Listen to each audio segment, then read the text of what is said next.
जोड़ लेता हूँ। होनासा के अंदर जो गिरावट आई है उसके पीछे की वजह क्या है, क्या नंबर्स है, कुछ और भी है, एक बार उनसे समझ लेते हैं, फिर इसके जरा चार्ट चेक भी करवा लेंगे। शिवांगी, आप जब तक होनासा के एक बार चार्ट देख लेना, जब तक शरद हमको बता देंगे। शरद जी बताइए होनासा की आज पिटने का कारण। जी बिल्कुल, होनासा कंज्यूमर के Q2 नंबर्स जो हैं वो बहुत वीक सेट ऑफ नंबर्स ज़रूर आए हैं, लेकिन मैं बताऊंगा आपको भाव के बारे में। इसका जो IPO प्राइस था 324 रुपये का था और लिस्टिंग जो था 330 पे था। अब जो है आंकड़े देखें तो आज के गिरावट के बाद जो है ये सारे नंबर्स जो है आप रिवर्स हो गए। आप कहेंगे कि 300 के नीचे आ गया भाव।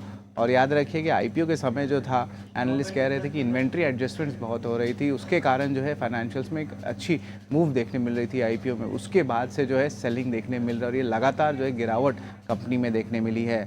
और कंपनी ने कहा भी कि 1 साल के ही लिस्टिंग में बिजनेस मॉडल वो बदल रहे हैं।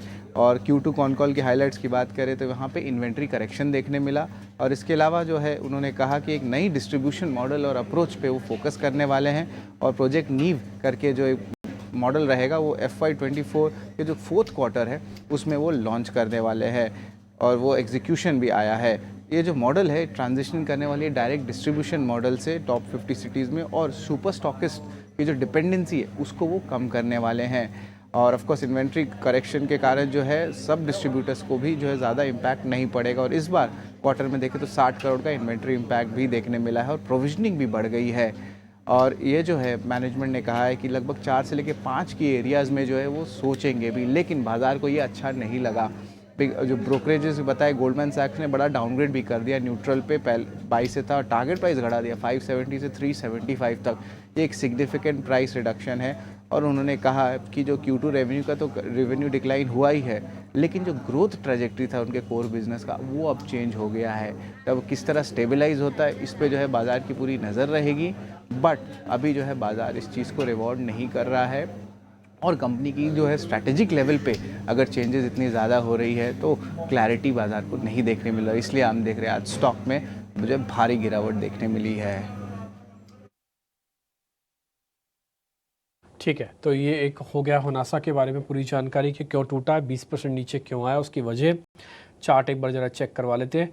किरण सर आप देखिए ज़रा इसके चार्ट होनासा के। तो हाँ, होनासा का अगर हम चार्ट देखें तो IPO के बाद हमने देखा था कि एक स्टेडली रैली आई। अब रैली के बाद हमने देखा वापस इसमें एक टाइम करेक्शन या तो प्राइस करेक्शन देख सकते हैं, लेकिन कहीं ना कहीं 360 का एक इंपॉर्टेंट लेवल है। 360 से लास्ट टाइम भी हमने रैली देखी थी कि ऊपर में 530 तक रैली आई। अब डेली चार्ट के ऊपर आप देखोगे तो एक स्टीप फॉलिंग चैनल के अंदर ये काउंटर ट्रेड कर रहा है, लेकिन अपने यहाँ जो प्रीवियस सपोर्ट था उसको भी ब्रेक करके अभी काउंटर कहीं ना कहीं 300 के आसपास ट्रेड कर रहा है। तो ओवरऑल काफी वीक चार्ट हो चुका है। अगर आप इसका वीकली या मंथली चार्ट देखोगे तो एक बड़ा सा गैप डाउन यहाँ पे दिख रहा है।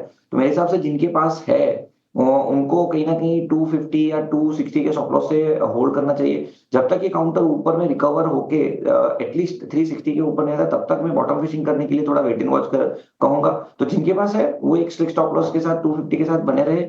ओवरऑल पहला हमारा जो रिवर्सल लेवल रहेगा वो 360 रहेगा। जब तक 360 के ऊपर नहीं जाएगा कोई भी फ्रेश खरीदारी की यहाँ सलाह नहीं रहेगी।